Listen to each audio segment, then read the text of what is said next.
Hello, Nakama, and welcome to another special service at the Church of One Piece. I am your pastor, the One Piece apologist, and today we will be reviewing episode 5 of the Netflix live-action One Piece adaptation. Before that, though, I do want to remind everyone that this series of videos about the live-action series will contain spoilers, both for the live-action series as a whole and the manga series as a whole, as far as it has been released so far, because there are some fun references and things that I really couldn't highlight unless I kind of address some spoilers. So as long as everybody's good with that, then come aboard and bring along all your hopes and dreams. I love, episode 5 titled Eat at Baratie, which is, I believe, an actual title of like a chapter of the manga and or an episode of the anime. Of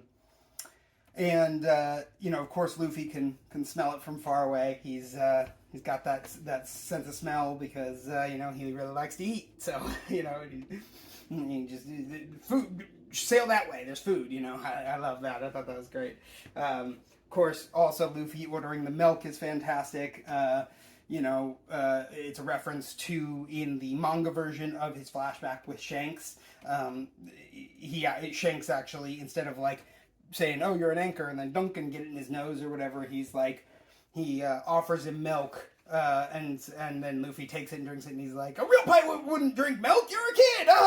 And so that was a fun little reference. But of course, I love in this that it's actually kind of representing Luffy just, has maintained his innocence and naivety, and he's totally just into having that, just what he likes. He likes milk. He doesn't like alcohol. It tastes icky to him, so he just drinks milk.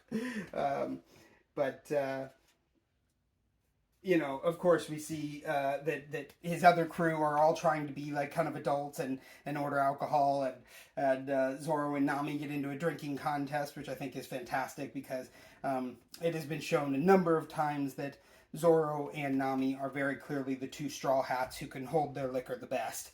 And I would say that the question of who would win in a drinking contest, Zoro or Nami, is almost as prolific and unanswerable as who would win in a fight, Luffy or Zoro, right?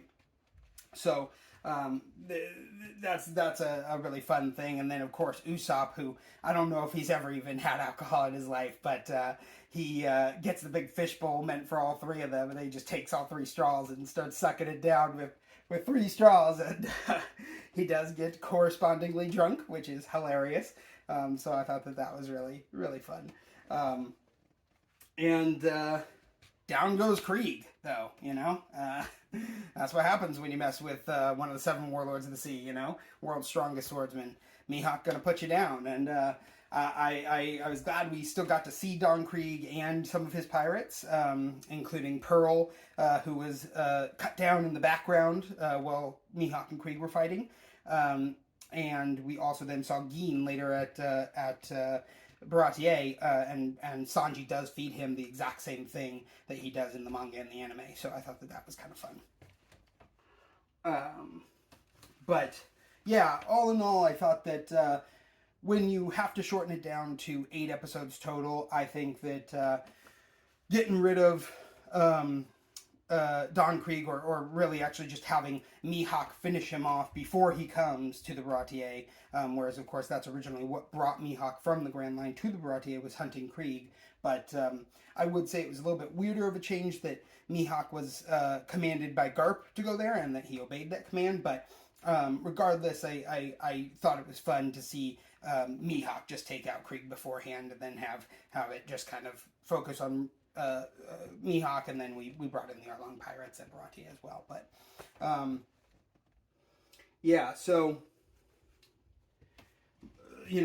Nami is like, "Luffy, stop Zoro! Like, he can't fight this guy. He's not gonna win." And Zoro and Luffy very clearly does realize that, and is kind of like, "Hey, Zoro, like, maybe this isn't the best idea, right? I don't know. Should you do this, right?" But when Zoro says, like, "I have to for my dream. Like, this is part of just me and what I need to do," and Luffy says, "I can't get in the way of somebody's dream," and I think that's really the true mark of someone who really cares about someone else. They will do whatever they can to support and facilitate the person they care about's dreams. But then also, even when the person wants to do something that maybe they don't necessarily agree with, but that is what that person feels they need to do, then like they still support it, right? And so like to me, that's a great example of Luffy just being the best guy, you know. Of course, Mihawk likes Luffy's hat because Mihawk and Shanks do have quite the history. Used to fight many a duel before Shanks lost his arm.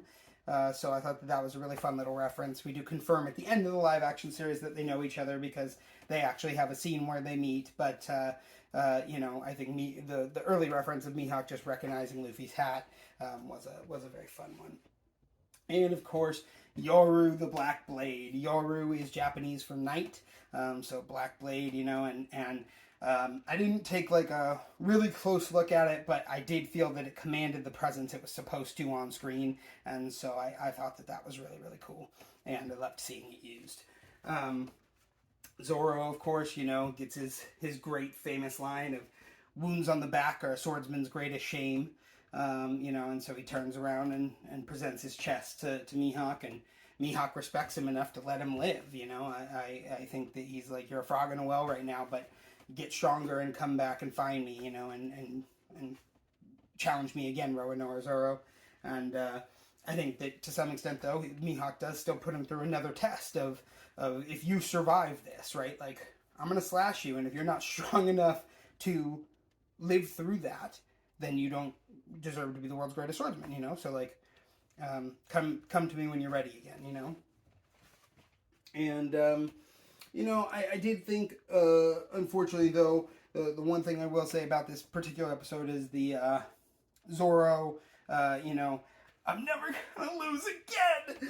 Is that okay with you, King of the Pirates? You know, like, that scene could have been a little bit better, in my opinion. Just a little more emotional, have more of the beats, but that is coming from the perspective of someone who has really experienced the manga and anime versions so many times and am so in love with that it's hard to see it done in this different way, you know?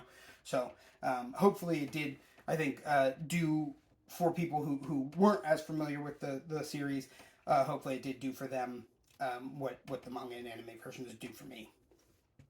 Well, I think that will be all for our review of episode 5 of the live-action Netflix One Piece series. Eat at Baratie, and until next time, One Piece be with you.